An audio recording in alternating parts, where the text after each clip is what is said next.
Bueno, muy bien, en este segundo práctico vamos a revisar el sistema genital en imágenes, especialmente los principales procesos patológicos. Les voy a mostrar la amplitud que tiene el diagnóstico por imagen en la evaluación de las principales alteraciones del sistema genital, tanto masculino como femenino. En cuanto a la radiografía y la evaluación del sistema genital, la radiografía básicamente cumple un rol en la evaluación del sistema genital femenino. Y en cuanto a los órganos genitales pelvianos, fundamentalmente existe la histerosalpingografía, que estoy seguro todos escucharon hablar. La histerosalpingografía se inyectan pequeñas cantidades de lipiodol, o sea, de una sustancia iodada, en el interior del útero. Esto se logra a través de la canalización del cuello del útero y se rellena esa cavidad con ese contraste, buscando lograr una representación del cuerpo del útero y con el posterior pasaje del contraste hacia las trompas uterinas. Aproximadamente 5 minutos de hacer el procedimiento también tenemos que ver que el contraste salga de las trompas hacia la cavidad peritoneal, cavidad pelviana, lo que es un signo muy importante de permeabilidad tubaria y es denominado prueba de Coté, y cuando existe este pasaje es positiva y es como debe ser en un paciente normal. La histerosalpingografía es un método que también se lo está utilizando cada vez con menos frecuencia. No se olviden que estamos irradiando la zona genital productiva del paciente, y más hoy en día, donde surgieron técnicas como la ecografía o como la resonancia magnética, las que pueden suplantar a la histerosalpingografía en un número muy amplio de alteraciones.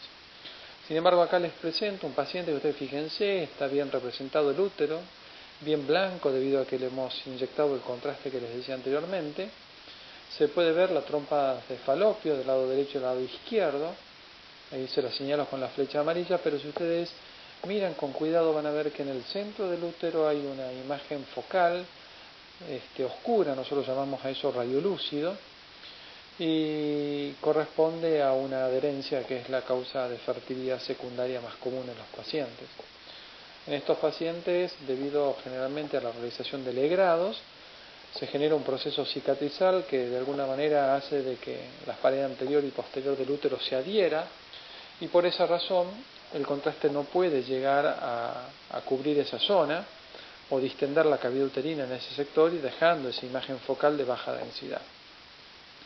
Fíjense dónde está la cicatrización, justo en el sector donde habitualmente el embrión recién formado se implanta, y es esa la razón por la que esta paciente tiene esterilidad secundaria. Así que aquí está una de las utilidades más importantes de la histerosalpingografía, que es evaluar pacientes con esterilidad, ya sea primaria o secundaria, como en este caso.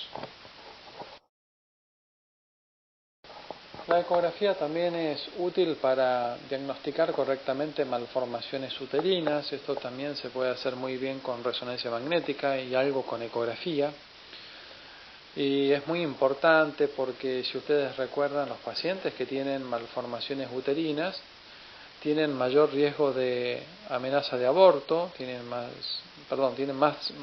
amenaza de aborto, más riesgo de abortos espontáneos, tienen mayores posibilidades de hacer partos tempranos, y tienen mayor tasa de mortalidad materna. Así que es muy importante detectar este tipo de alteraciones y malformaciones del sistema ginecológico femenino.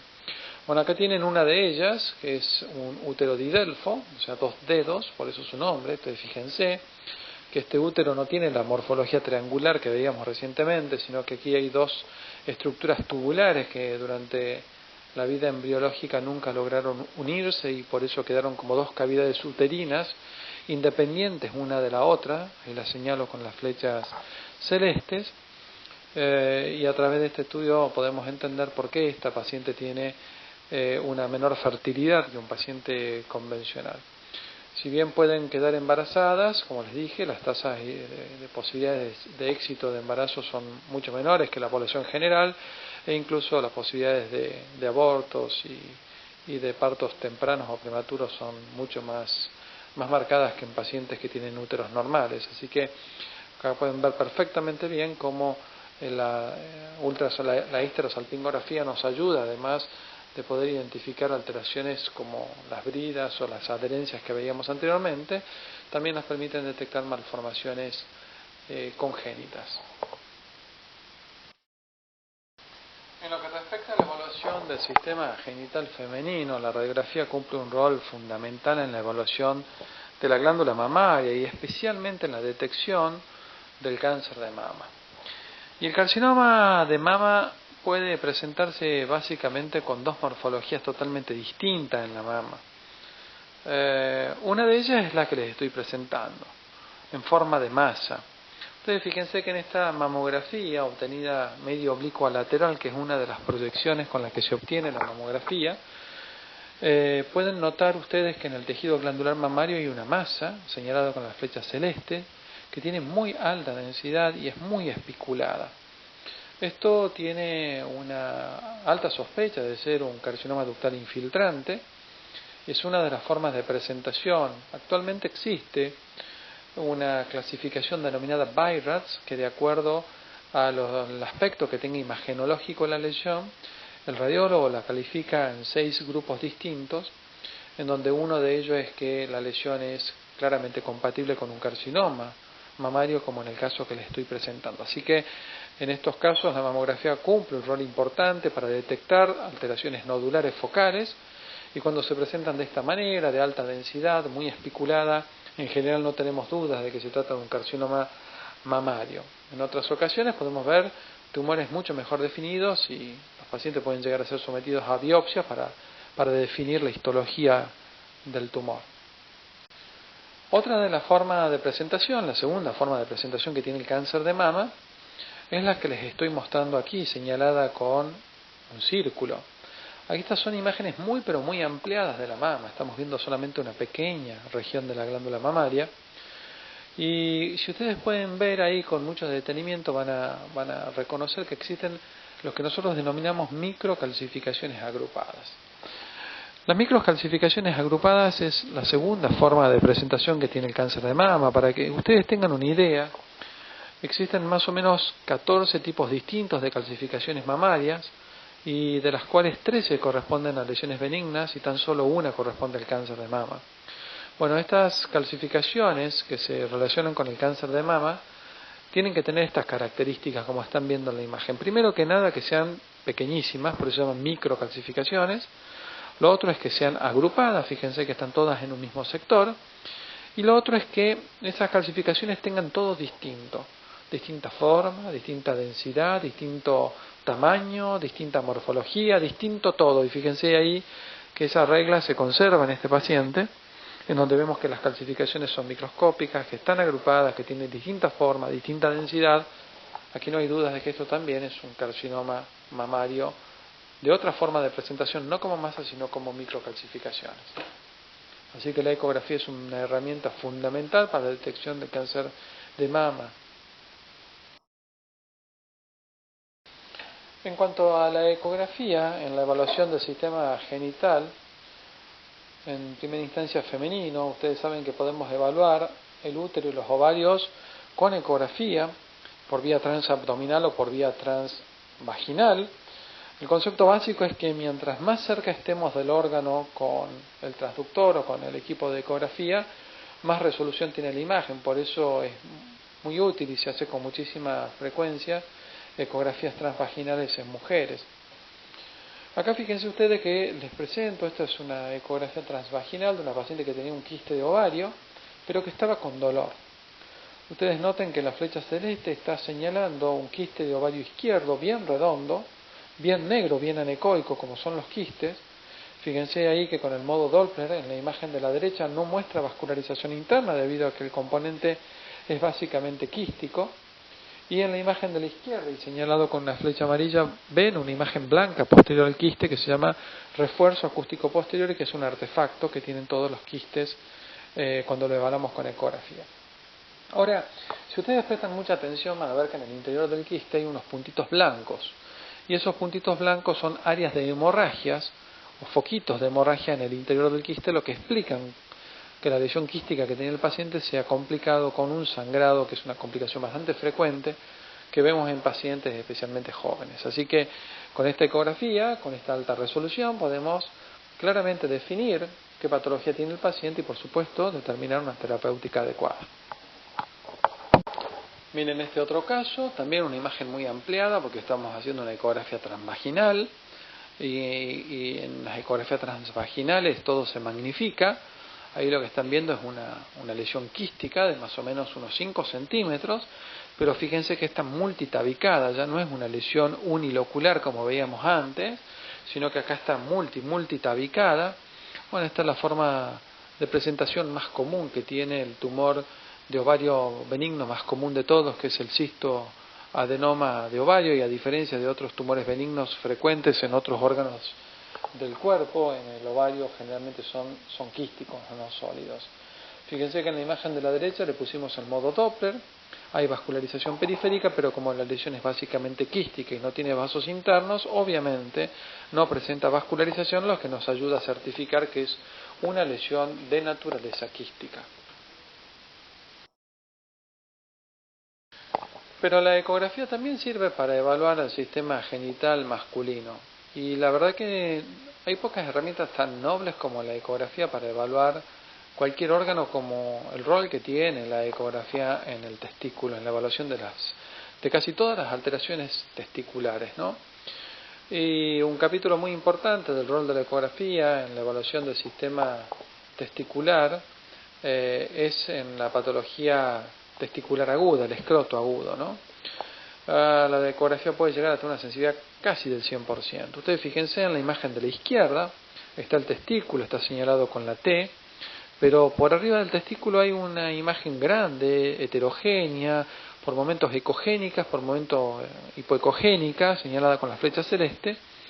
Y fíjense qué pasa cuando le pongo el modo Doppler en la imagen inferior de la izquierda. Van a notar que hay una gran vascularización, indicándonos que hay un proceso neovascularización, un proceso inflamatorio.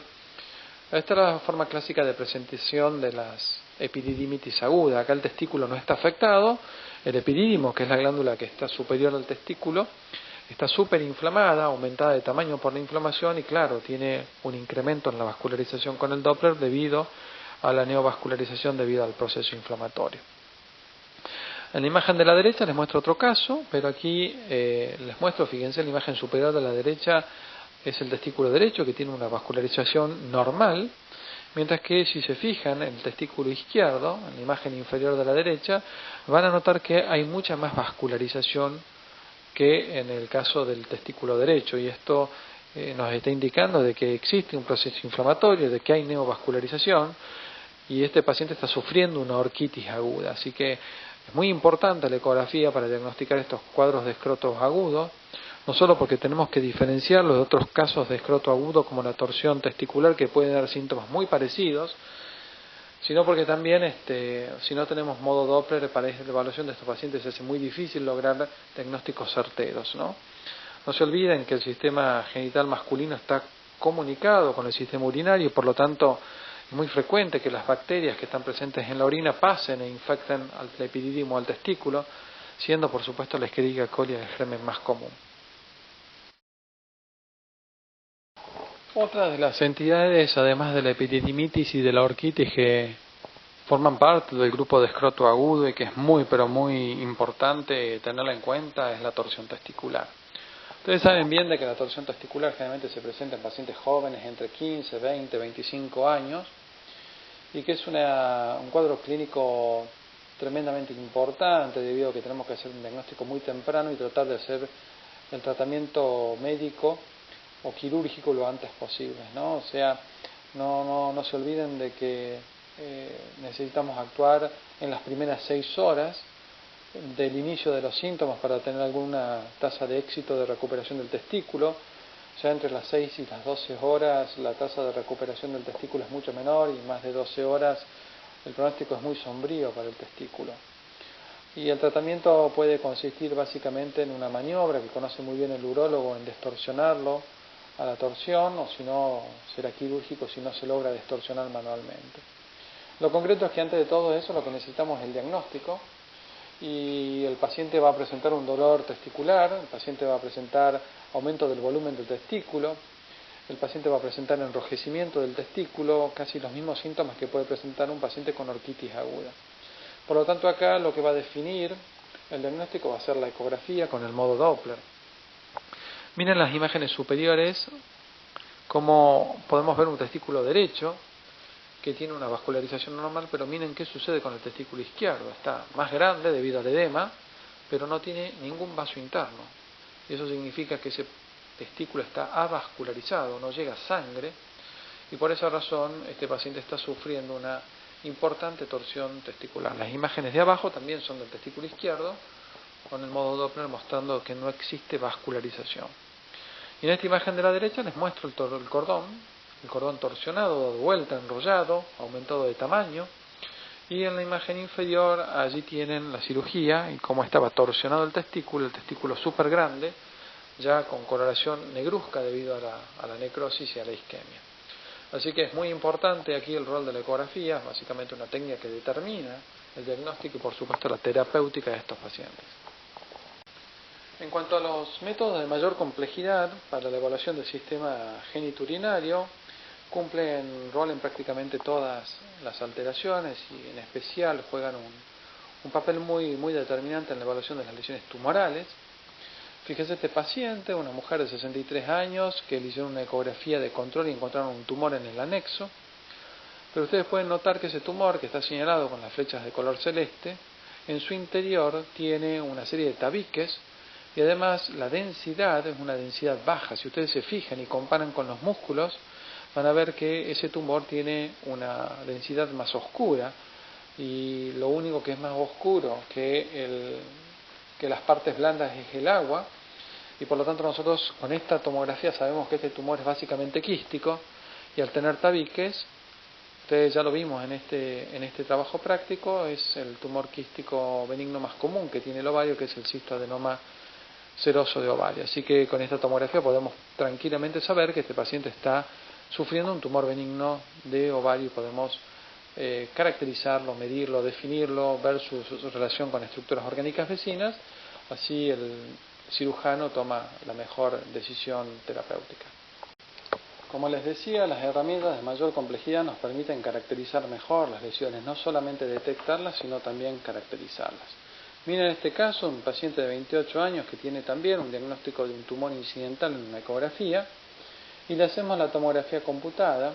La paciente, como se pueden imaginar, estaba muy preocupada porque pensaba que podía tener cáncer a corta edad. Cáncer estamos viendo con mucha frecuencia en pacientes jóvenes, así que no sería una rareza hoy en día.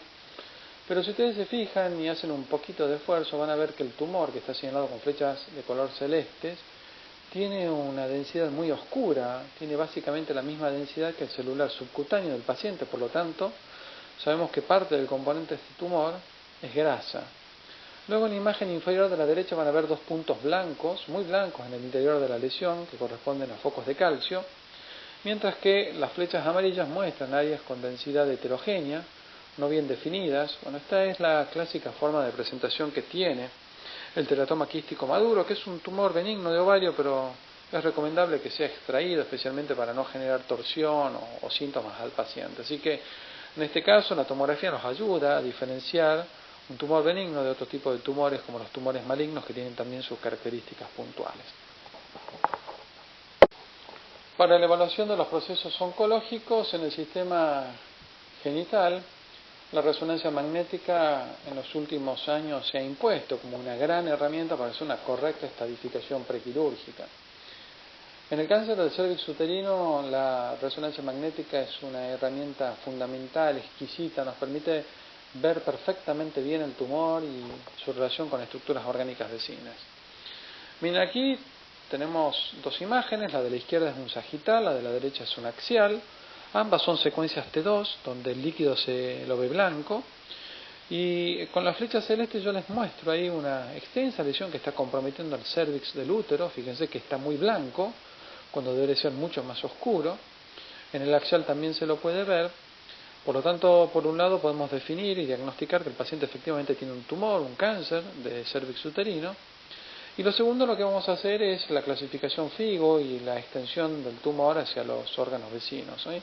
Especialmente hacia el útero, hacia la cúpula vaginal, y ver la relación que tiene el tumor con la vejiga o con el recto. La imagen axial es muy útil para eso, fíjense, la vejiga de adelante, el recto hacia atrás, ambos señalizados con sus letras correspondientes, y fíjense que entre el tumor y estos órganos existe una banda blanca que es el tejido adiposo, que está respetado y por lo tanto tenemos certeza de que este tumor no está comprometiendo esas estructuras orgánicas. Como vimos en el práctico de urinario, la resonancia magnética aquí no solamente nos permite diagnosticar el tumor, sino que también estadificamos al paciente y en base a eso podemos saber cuál es la probabilidad del paciente de sobrevida y cuál es el tratamiento más adecuado de acuerdo al estadio que tiene el paciente. Así que muchas veces estos pacientes pueden ser operados, en otras ocasiones deben hacer quimioterapia neoadyuvante para reducir el volumen y ser operados en una segunda instancia. Otros pacientes con lesiones más avanzadas directamente no tienen la opción quirúrgica como una de sus alternativas, sino que simplemente hay que hacer radio o quimioterapia paliativa. Así que bueno, como siempre, esto es imposible determinar algo si no tenemos un diagnóstico claro y una estadificación precisa de las lesiones. Y esto no es ajeno al sistema genital, por supuesto. Por último, les muestro también otro paciente también con una alteración en el sistema genital masculino. La flecha celeste está mostrando una imagen nodular bien hipointensa situada en la glándula prostática en su sector periférico, y la imagen de la derecha está obtenida después de la administración de contraste endovenoso y ese nódulo está mostrando intensa captación del contraste. Esa es la forma de presentación más clásica que tiene el carcinoma prostático. Este es un paciente de 65 años con incremento de sus niveles de PSA. Miren aquí cómo la resonancia permite definir perfectamente bien el tumor. Esta es una de las últimas aplicaciones de la resonancia magnética en la parte genital masculina. Esto surgió en los últimos años, la herramienta de la resonancia magnética para detectar el cáncer de próstata. Junto con el PSA se torna básicamente en un procedimiento que con los años va a resultar imprescindible, debido a que no es invasiva y nos permite detectar perfectamente bien el tumor y lo podemos caracterizar, clasificar y estadificar como corresponde. Bueno, otra vez les dejo allí mi correo para el que quiera hacer cualquier pregunta del tema o tenga interés o se quiera poner en contacto para que discutamos estos temas que son tan lindos. Estoy a disposición. Espero que hayan disfrutado del práctico. Abrazos a todos.